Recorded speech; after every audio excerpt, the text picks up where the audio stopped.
언젠가 TV를 보면서 이 사람은 천재구나 라고 생각한 사람이 있었습니다. 방송인 헨리인데요. 헨리는 버클리 음대에서 전액 장학금을 받고 입학한 수석 장학생 출신이고 피아노, 바이올린, 기타, 루프 스테이션 등 여러 악기를 수준급으로 다룰 줄 아는 재원입니다.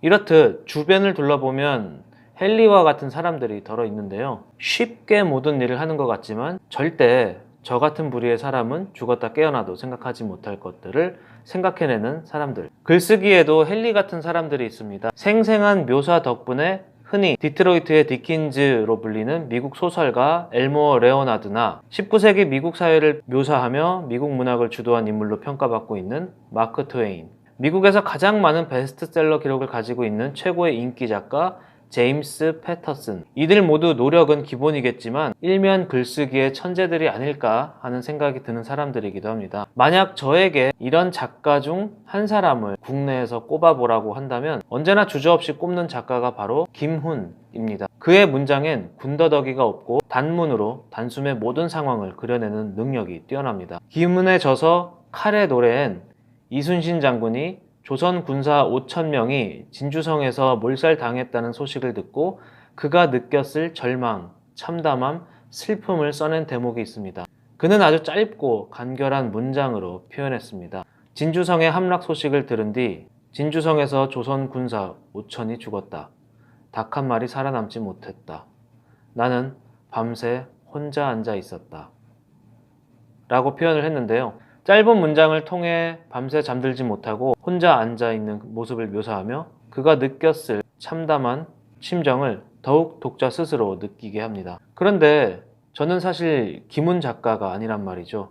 지극히 평범하고 서툰 글을 쓰고 만드는 사람입니다. 때문에 저는 매일 쓰는 연습을 해야 하는 어쩌면 숙명을 가지기도 했는데요. 책을 쓰려고 하는 사람들 중 소위 고학력을 가지신 분들도 적지 않게 오시는 경우가 있습니다. 이들은 수많은 논문을 읽기도 하고 쓰기도 하며 말 그대로 글과 매우 밀접한 사람들인데요. 막상 출간을 위한 글쓰기를 시작하면 이 사람이 정말 그동안 논문이나 보고서 등을 통해서 글을 가까이 둔 사람이 맞나 싶을 정도로 실망스러운 글쓰기를 보여주는 경우가 많았었는데요. 그것을 곰곰이 생각해 본 제 생각은 이렇습니다. 그가 쓴 논문을 주로 읽어보는 사람은 그의 지도교수, 심사위원, 그리고 자기 자신일 겁니다. 논문이 많은 사람들에게 널리 읽혔다는 이야기는 아직까지 들어본 적이 없는데요. 때문에 논문의 저자는 위 두 사람을 제외하고 다른 사람들을 신경 쓸 필요가 없습니다. 얼마나 어려운 단어를 사용하고 난해하게 풀어놓았는가에 따라 논문의 가치가 매겨지기 때문에 한껏 힘을 주어 데이터에 입각한 어려운 글쓰기가 논문을 가득 채우곤 하는 것인데요. 하지만 책 쓰기를 위한 글쓰기는 다릅니다. 쉽게 쓰는 것이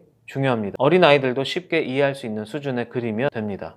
그렇다고 무작정 쉬운 단어를 사용하라는 것이 아니라 흐름에 적합한 단어를 사용했는지를 살펴야 합니다. 그리고 글을 쓰고 나면 여러 번 음독을 통해 쉼표 하나, 부사 하나의 위치까지 세심하게 조율해야 합니다. 간혹 철학 등 쉽게 접근하기 어려운 학문을 전공한 교수들이 TV에 나와서 알기 쉽게 말해주는 것을 본 경험이 있으신가요? 이것이 지금 이야기하는 내용과 비슷한 맥락입니다. 지식을 철저히 내 것으로 흡수해 정리한 뒤 쉽게 풀어내는 것입니다. 김훈 작가는 글을 잘 쓰는 사람이지만 결국 글을 읽을 독자들에 대한 이해가 선행됐기에 자신이 원하는 대로 글을 쓸 수 있는 것입니다. 자기 자신을 모르면 스스로를 기반으로 한 글쓰기는 사실 어렵죠. 지속적인 쓰기와 그 글에 대한 끊임없는 질문을 던지는 과정에서 자신만의 문체와 그것을 이해할 독자들과의 접점이 생기는 것입니다. 글쓰기도 이와 같습니다. 만약 여러분이 출간을 염두에 두고 있다면 짧고 쉽게를 반드시 명심해 두시기 바랍니다. 저자 스스로를 설득할 수 없는 글이라면